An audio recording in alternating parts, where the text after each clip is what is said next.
break it down for me. You'll have seen Joshua look impressive against Otto Wallin, but where do you feel Francis has his advantages in the ring against Joshua, and where do you feel Francis will have to be cautious of the challenges that Joshua brings also? Well, this fight is a different fight than the Tyson Fury fight. The dynamics are different. Though Tyson is a highly skilled guy, and a difficult opponent to kind of match skill and brains and IQ with. Joshua is a stronger guy. Joshua's more of a threat because he has that power. You know, he has a strong jab. He has an excellent right hand. He's a big, strong guy like Francis Ngannou. You got two Herculean bodies and strong dudes going against each other. So aesthetically, it's going to look like heavyweight boxing's supposed to look. And I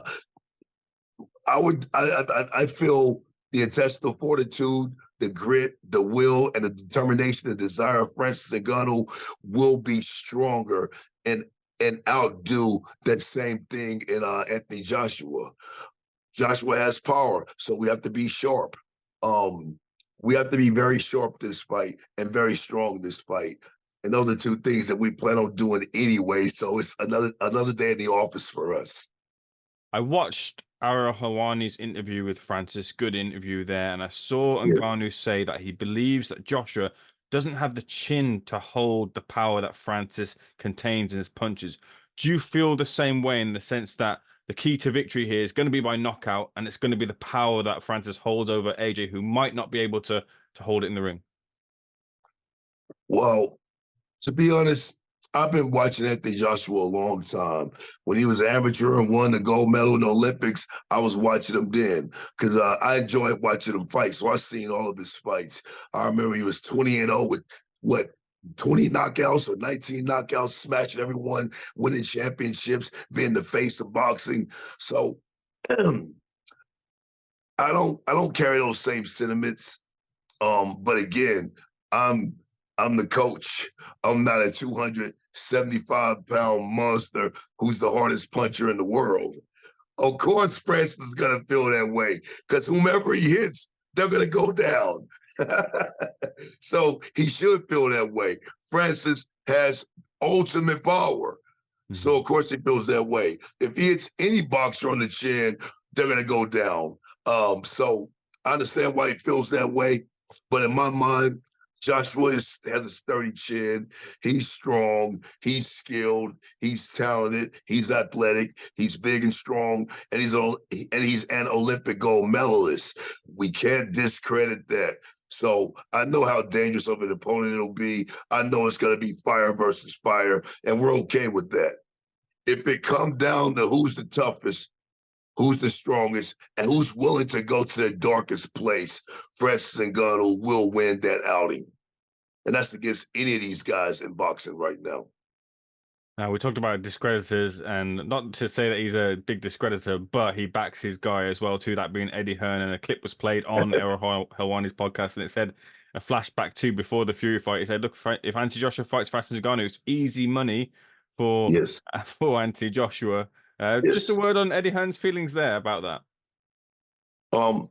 First of all, you know, I've met Eddie several times. I had a fighter that was signed to his company, The Zone. We went to Liverpool and took the belt off of his champion, Shannon Courtenay. That was my fighter, Jamie Mitchell. So I've been involved in The Zone promotions and shook Eddie Hearn's hand and talked to him and all of that.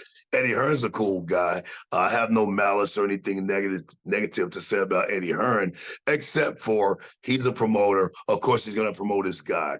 And Eddie Hearn has always doubled down on Anthony Joshua. Even when he had his little bad spell, when he got caught by Andy Ruiz, Eddie Hearn always doubled down and said Joshua was the best. He'd be back and he regained his world championship acclaim. So I'm not surprised by that. Of course, Eddie's going to say that even if he didn't feel that. And Eddie, I'm sure he probably honestly felt that pre-Tyson Fury fight. But post-Tyson Fury fight, I know his energy is going to be his energy is going to be a little different.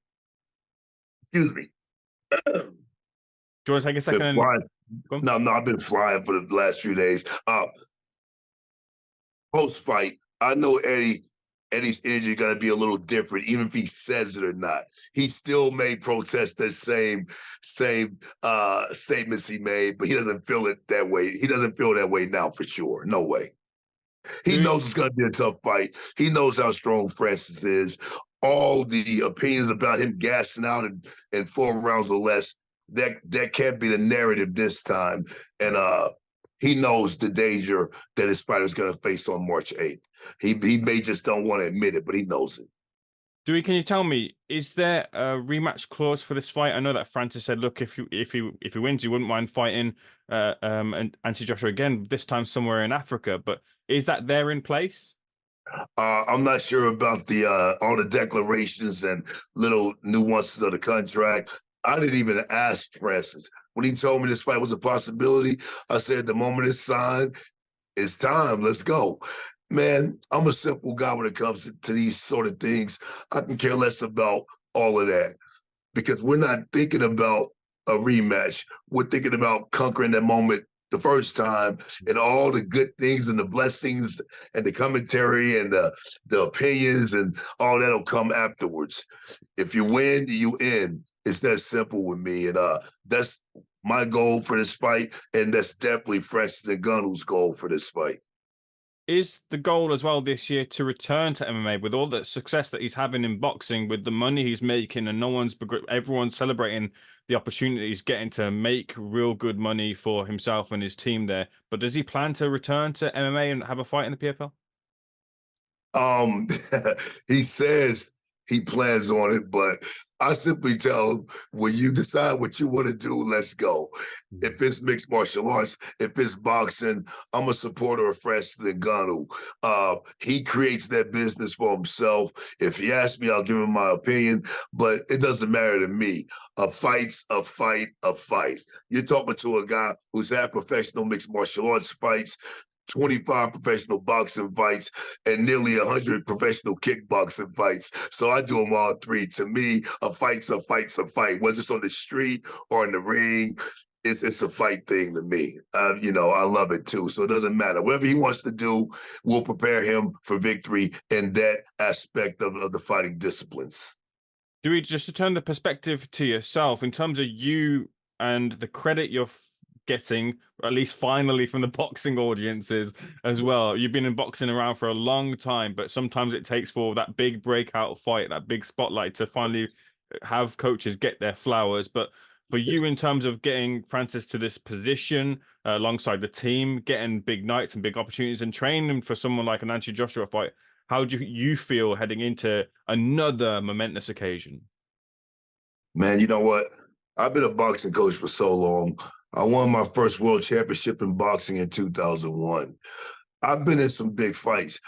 My fight at Babu Shumanov fought Benora Hopkins for the WBA Super light heavyweight title live on Showtime Sports.